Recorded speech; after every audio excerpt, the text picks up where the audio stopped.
lahat. Inaamin ko sa sa makapangyarihang makapangyarihang Diyos Diyos at at sa sa inyo inyo mga mga kapatid kapatid, na na lubha lubha akong ako nagkasala nagkasala sa sa isip, isip, sa salita at salita sa at sa gawa gawa, at at sa sa aking aking pagkukulang. pagkukulang. Kaya Kaya sinasamo isinasamo ko ko sa sa mahal na mahal na Birheng Birheng Maria, Maria, sa sa lahat lahat ng ng mga mga anghel anghel at at mga mga banal, banal, at at sa sa inyo inyo mga mga kapatid, kapatid, na na ako'y ako'y panalangin ipanalangin sa sa Panginoong Panginoon ating ating Diyos. Diyos. Kaawaan tayo ng mapagmahal na Diyos, patawarin sa ating mga sala, at patnubayan hanggang sa buhay na walang hanggan. Amen. Panginoon, kaawaan mo kami. Panginoon, kaawaan mo kami. Kristo, kaawaan mo kami. Kristo, kaawaan mo kami. Panginoon, kaawaan mo kami. Panginoon, kaawaan mo kami. Yumuko tayo, maaaring ibulong sa Panginoon ang ating intensyon, lalo ng kapayapaan sa mundo. Dasal din natin ng mga OFW, mga tumutulong sa ating simbahan. Manalangin tayo. Ama naming makapangyarihan, puspusin mo kami ng iyong kagandahang loob upang sa pagkamalabis,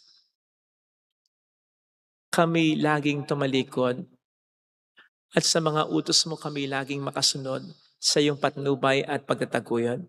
Sa pamamagitan ni Jesucristo, kasama ng Espiritu Santo magpasa walang hanggan. Amen. Ba't sadyang may kapang sarili, dapat kainan ang pagsisilbi at mamangha, ligaya'y dadalisay pag sa kapwa-buhay mo ay naalay. Bawat galing gamitin sa paglingap, laging damhin kung may naghihirap. At tandaan, ganyang pagmamahalan, unang-unang atas ng kabanalan. Sumainyo ang Panginoon. At sumaiyo rin. Ang mabuting balita ng Panginoon ayon kay San Marcos. Papuri sa iyo, Panginoon. Noong panahong yon, lumapit ang isa sa mga eskriba kay Jesus at tinanong siya, "Alin pong utos ang pinakamahalaga?" Sumagot si Jesus, "Itong pinakamahalagang utos. Pakinggan mo, Israel, ang Panginoon na ating Diyos. Siya lamang ang Panginoon. Ibigin mo ang Panginoon mong Diyos ng buong puso, ng buong kaluluwa, ng buong pag-iisip, at ng buong lakas. Ito naman ang pangalawa. Ibigin mo ang iyong kapwa gaya ng iyong sarili. Wala nang ibang utos na higit pa sa mga ito." "Tama po, Guro," wika ng eskriba. "Totoo ang sinabi ninyo. Iisa ang Diyos at wala nang iba liban sa Kanya. At ang umibig sa Kanya ng buong puso, buong pag-iisip, buong lakas, at ang umibig sa kapwa gaya ng kanyang sarili, ay higit na mahalaga kaysa magdala ng lahat ng handog na susunugin at iba pang mga hain." Nakita ni Jesus na matalino ang kanyang sagot, kaya't sinabi niya, "Malapit ka nang mapapilang sa mga pinaghaharian ng Diyos." At wala nang nangahas magtanong kay Jesus mula noon. Mga kapatid, ang mabuting balita ng Panginoon. Pinupuri ka namin, Panginoong Hesukristo. Welcome sa Our Lady of Lasalle at Quasay Parish, kung saan ayos lang pong umiyak at samahan tayo ng mahal na ina sa pag-iyak at sa pagdarasal upang maging maayos ang lahat. Narinig po natin sa ating mabuting balita ang napakahalagang tanong ng isang eskriba kay Jesus. Alin po ang utos na pinakamahalaga? Napakahalaga ng tanong na ito sapagkat sabi nga natin, makalimutan man natin ang lahat. Wag lang ang pinakamahalaga. Halimbawa po, marami tayong tambak ang ating gagawin. Unahin muna natin yung pinakamahalagang gagawin. Halimbawa po, nasa sa harap natin ang maraming mga pagkain. Unahin muna natin ang pinakamasarap o pinakamahal na pagkain. Halimbawa po sa pangungumpisal, May mga nangungumpisal po kasi na sinasabi, "Father, matagal na po akong hindi nakapangungumpisal. Nakalimutan ko na po ang marami kong mga kasalanan."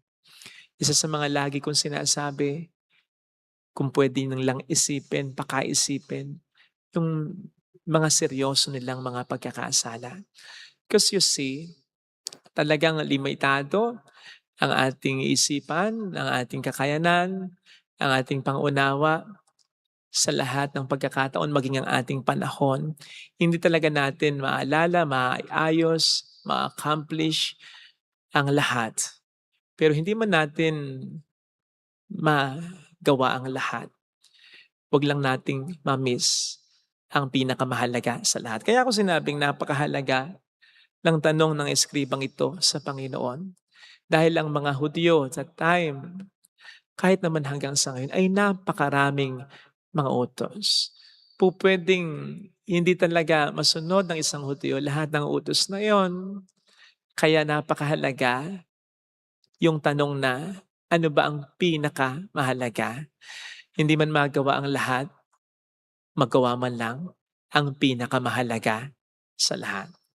And so Jesus responded, sabi niya, pinakamahalagang utos. Mahalin natin ang Diyos ng buong puso, ng buong kaluluwa, ng buong lakas, ng buong pag-iisip. Now, lahat po tayo dito ay siguradong nagmamahal sa Diyos. Pero hindi necessarily na tumutupad tayo sa pinakamahalagang utos na ito. Sapagkat ang sabi dito, ibigin daw natin ng buo ang Diyos. Undivided, walang kahati, solid. Let me see. Tayo po ba ay naglalaan lagi ng panahon sa Diyos? Hindi yung dahil tayo naobliga o napipilitan lamang, kundi dahil gustong-gusto natin. Sapagkat ganun kapag nagmamahal tayo, di ba? Hindi magkikiusap sa atin ng ating minamahal ng panahon. Kusa nating ibibigay yon dahil tayo mismo, gustong-gusto natin yon. Hindi tayo makatatagal nang hindi siya nakikita, nang hindi siya nakakausap. Ganun po ba tayo sa Panginoon? Ganun po ba ang disposisyon natin sa pagsisimba at sa pagdarasal? Ikalawa, baka patuloy po tayong nagkakasala. Di po ba kapag mahal natin ang isang tao, hindi tayo gagawa ng kahit isang bagay na alam natin sasakit ng kalooban nito. Kahit nga po sa mga bagay lamang o sa mga hayop ganyan tayo. Natatandaan ko dati ng first time kong magkaroon ng sasakyan na brand new, iniingatan ko 'pag dina-drive ko. Lalong-lalo na kapag mababako ang lugar. May mga pagkakataon na hindi mo napansin, lubak, malalim pala, nagso-sorry ko sa sasakyan ko, natandaan ko yun. Na para bang sinasabi ko, "Pasensya na, nasaktan kita. Huwag niyong sabihin hindi kayo ganyan kahit na sa mga pet ninyo." 'Di ba? Kung talagang buo ang pagmamahal natin sa Diyos, hindi natin siya sasaktan, hindi tayo gagawa ng kasalanan. Lalong-lalo na yung mga mabigat na kasalanan na alam natin kasasakit ang kanyang kalooban. Alam nating namatay pa rin para sa atin ng Panginoon, para sa ating mga kasalanan ngayon. So hindi kalabisang sabihin kapag patuloy tayo sa pagkakasala, pinapako pa rin natin siya hanggang ngayon. And besides, ano sa palagay ninyo ang mararamdaman ninyo kapag hindi pinapahalagahan ang ginawa ninyo? Sapagkat gano'n ang ginagawa natin kapag patuloy ang pagkakasala natin.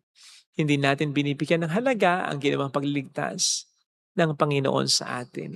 Iniligtas na tayo sa pagkakasala, balik pa rin tayo ng balik sa pagkakasala.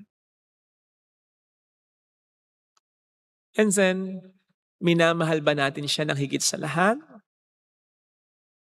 ng higit sa ating kakayanan, ng higit sa ating buhay, ng higit sa mga tao, sa mga bagay na mahalaga sa atin? Siya ba talaga ang pinakauna? At siya lang ba talaga ang minamahal natin ng buo? Malalaman po yan.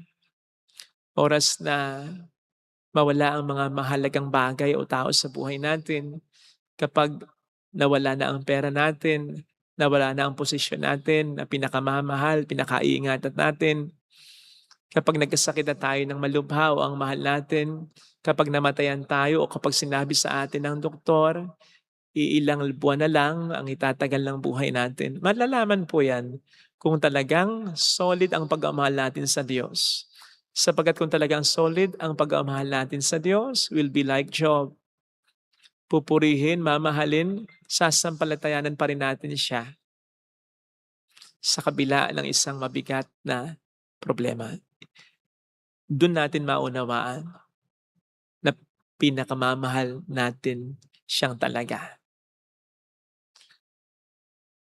Pero yun ay magiging realization natin, hindi ng Diyos para sa atin. Kasi alam na niya eh. Alam na niya. He can read our hearts. Alam niya kung pinakamamahal natin siya. So when that time comes, tayong makaka-realize na kung hindi pala talaga natin mahal na mahal ang Diyos.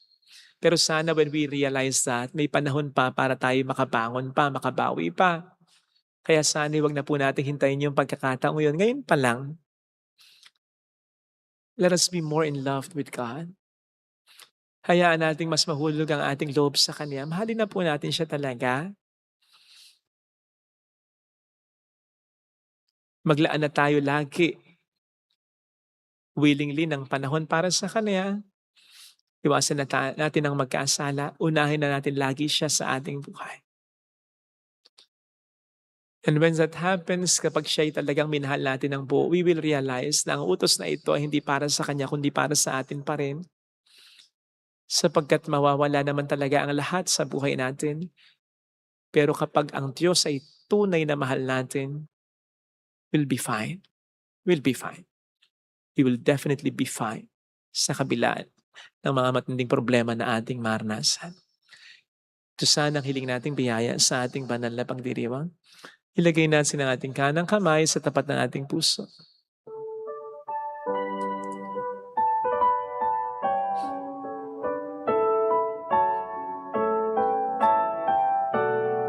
Awitin natin. Alam kong may magagawa ang Diyos.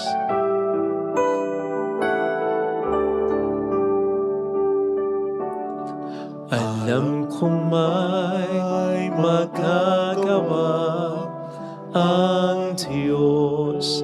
Alam kong may magagawa ang Diyos. Alam kong may magagawa Walang imposible sa Kanya. ang Diyos. Kung ako'y magtatapat, Kung ako'y magtatapat sa Kaniya'y maglilingkod, sa Kanya'y maglilingkod. alam kong may magagawa ang Diyos. Alam kong may magagawa Alam kong di rin kinang Diyos ang samo ko, sapagkat anak niya ako. Diringgin ang Diyos ang samo ko. Alam kong di rin kinang Diyos ang samo ko, Alam kong diringgin ang Diyos sapagkat ang mahal samo niya ako. ko. Kung ako'y magtatapat, Kung ako'y magtatapat sa Kaniya'y maglilingkod, sa Kanya'y maglilingkod. alam kong di rin kinang Diyos ang samo. Diringgin ang Diyos Pumikit tayo. ang samo ko. Panginoon, tulungan mo akong mahalin kita ng lubusan at hindi pa konti-konti, pa tingi-tingi lang, sapagkat ang utos mong ito ay sigurado kung hindi naman para sa iyo dahil mahalin man kita ng buong buo o wala namang madadagdag sa'yo, pero malaki ang madadagdag sa akin. Mas magiging inspired ako, mas magiging malakas ako, mas magiging matyaga ako, mas magiging pasensyoso ako, mas magiging matibay ako sa kahit anong pwedeng mangyaring problema sa buhay ko. Kapag minahal kita ng buo, Panginoon ko, tulungan mo ko gawin ito. Mayroong magandang mangyayari sa'yo. Kung lalapit ka kay Jesus, kung mamahalin mo siya ng walang pag-uli, nang hindi pa konti-konti, mayroong magandang mangyayari sa'yo. Kung susunod kang lagi sa kalooban niya, nang walang pasamanin, kung lalapit kay Jesus, papuri sa Ama at sa Anak at sa Espiritu Santo. Kapara ng sa una-una, ngayon at magpakailanman at pagpasa walang hanggan. Amen. Pag-aalay.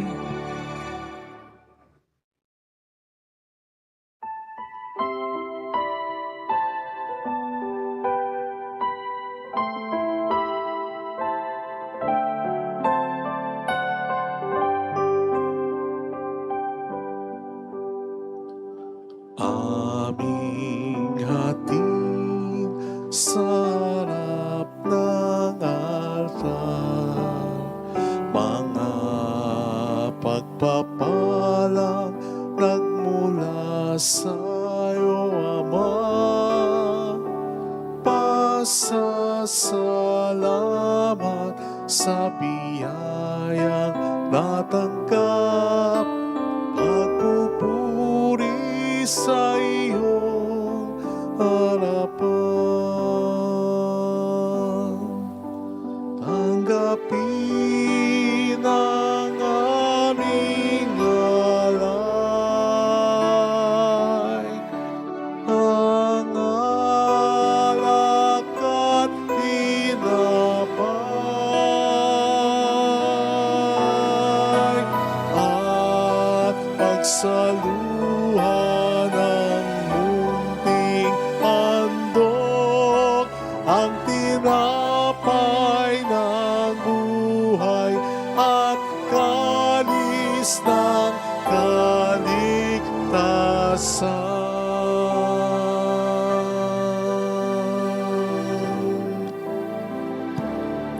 Manalangin tayo, pangating handog ay maging kalugod-lugod sa Diyos Amang makapangyarihan. Tanggapin nawa ng Panginoon itong paghahain sa iyong mga kamay, sa kapurihan niya at karangalan, sa ating kapakinabangan at sa buong sambayanan niyang banal. Ama naming lumikha, tunghayan mo ang mga alay na itinatalaga namin sa iyo upang kalugdan mo ang mga inihahain naming ito at kami laging tulutan nito ng pagliligtas mo sa pamamagitan ni Jesucristo.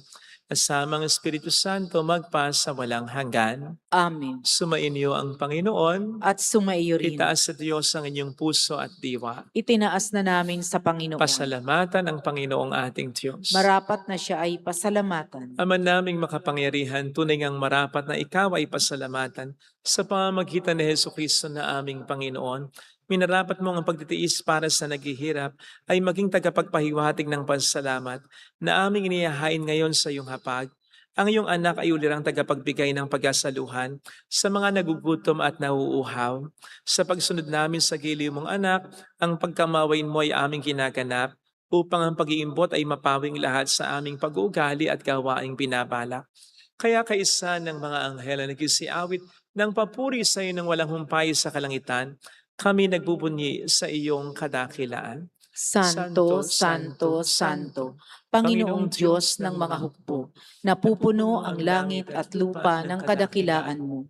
O sana sa kaitaasan, pinagpala ang naparirito sa ngalan ng Panginoon.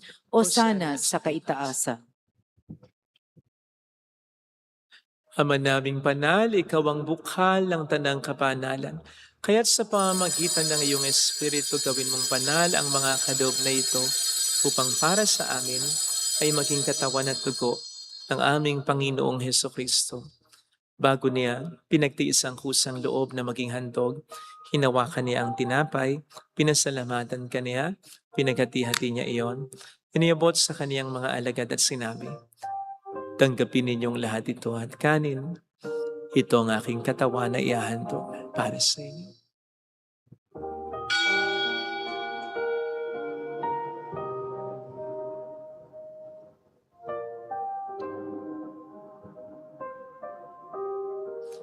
Gayun din naman nang matapos ang hapunan, hinawakan niya ang kalis. Muli kaniyang pinasalamatan. Inibot niya ang kalis sa kaniyang mga alagad at sinabi, "Tanggapin ninyong lahat ito at inumin. Ito ang kalis ng aking dugo ng bago't walang hanggang tipan. Ang aking dugo na ibubuhos para sa inyo at para sa lahat sa ikapagpapatawad ng mga kasalanan. Gawin niyo ito sa pagkalala sa akin."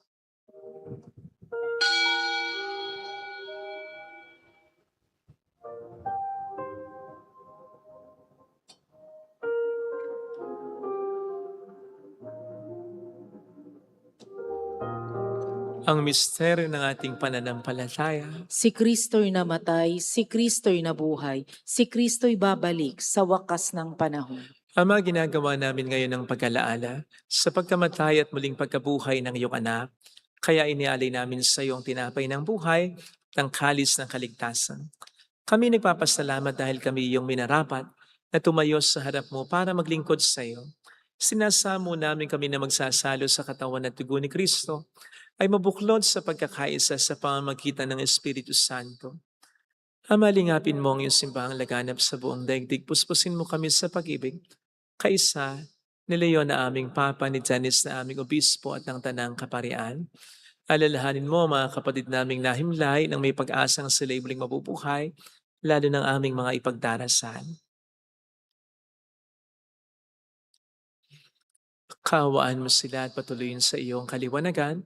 Kaawaan mo at pagkingtapatin kaming lahat na makasalo sa iyong buhay na walang wakas.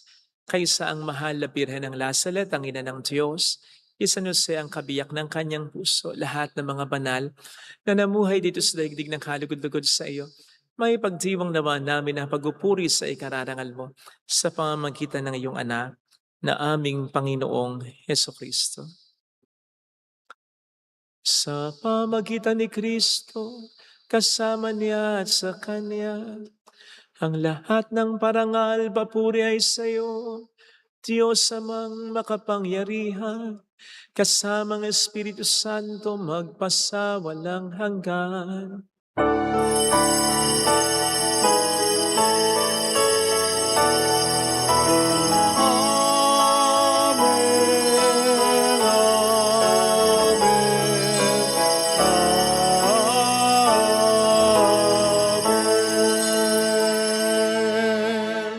Tumawag tayo sa ating Ama.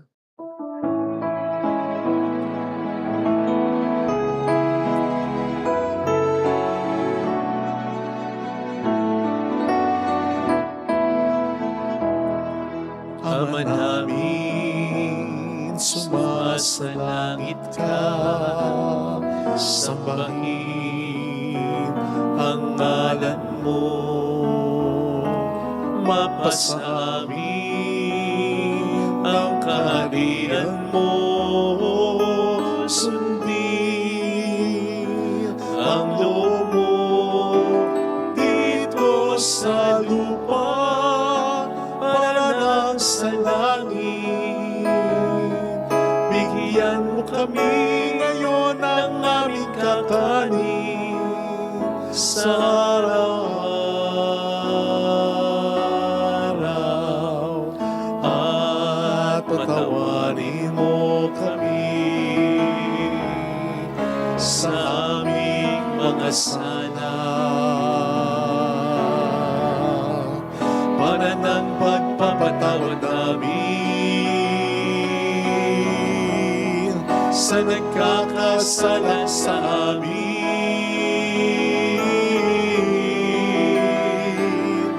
At huwag mo kami ipahintulot sa tukso, at iadya mo kami sa lahat ng masama.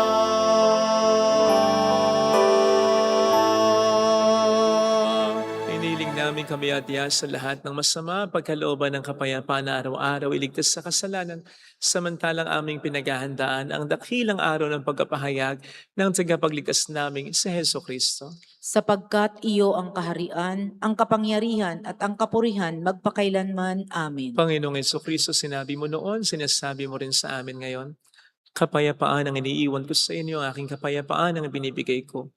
Tunghayin mong aming pananampalataya, huwag ang aming pagkakasala. Pagkalooban mo kami ng kapayapaan at pagkakaisayon sa iyong kalooban. Kasama ang Espiritu Santo magpas sa walang hanggan.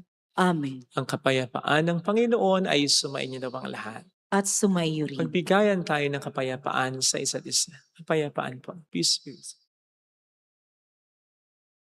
Kordero ng Kordero Diyos ng Diyos na na nag-aalis nag-aalis sa mga ng mga kasalanan ng sanlibutan. sanlibutan, maawa ka sa amin. Kordero ng Diyos na nag-aalis ng mga kasalanan ng sanlibutan, maawa ka sa amin. Kordero ng Diyos na nag-aalis ng mga kasalanan ng sanlibutan, ipagkaloob mo sa amin ang kapayapaan. Narito sa harap natin ng Panginoon ang ating buhay at kaligtasan, mapalad tayong inaanyayahan. Panginoon, hindi ako karapat-dapat na magpatuloy sa iyo, ngunit sa isang salita mo lamang ay gagaling na ako.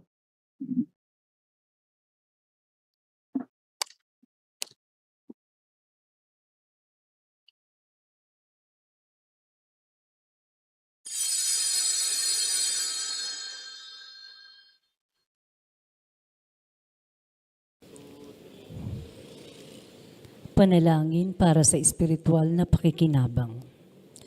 Panginoong Hesus, ako ay naniniwala na ikaw ay nasa kabanal-banalang sakramento.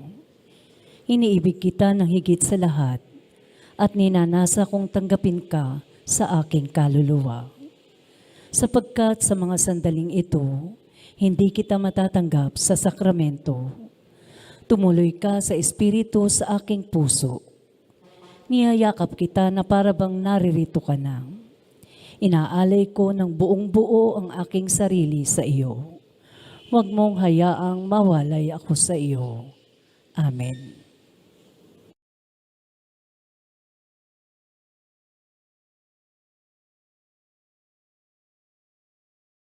Alait bihagi upang iyong alipin,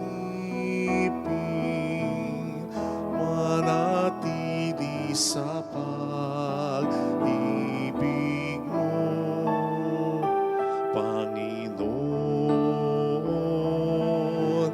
Unting ang handog ko sa iyo, sa tingin mo, halaga higit sa ginto. Pagkat Diyos ko, tangi mong hinahanap, sa pag-ibig magiging tapat ang puso ko.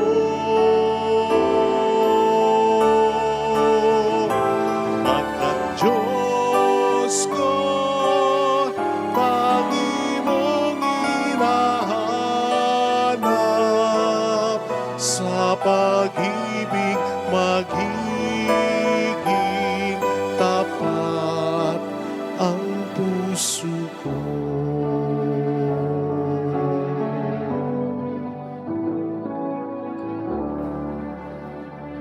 Manalangin tayo.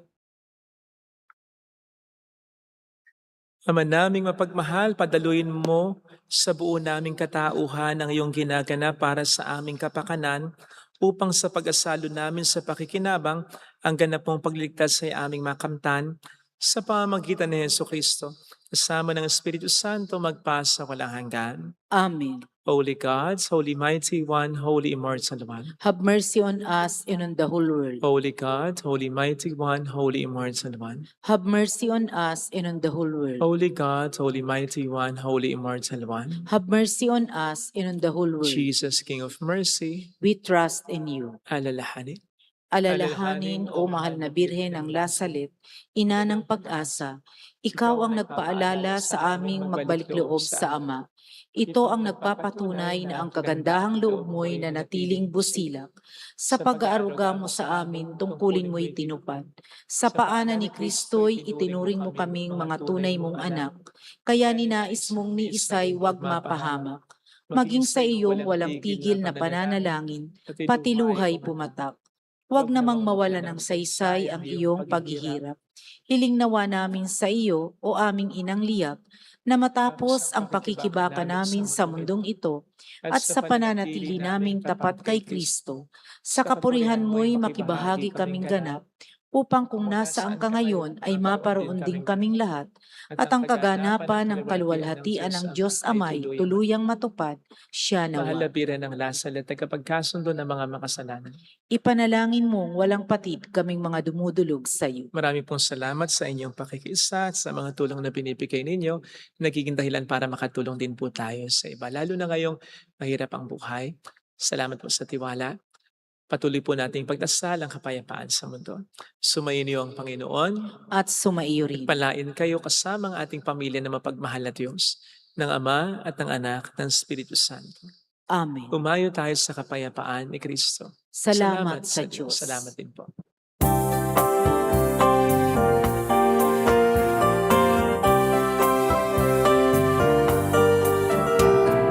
Aming iniaalay ang pag-ibig na walang kapantay. Okay sana'y mabuhay kung may nagmamahal, pagmamahal na tunay at laging danisay. Ang Birhen kong umibig ay walang sintamis, pagsintang sa nalinis sa iyo hanggang langit. O Birhen, Birheng mahal, sa awit at sa dasal, aming iniaalay ang pag-ibig na walang kapantay.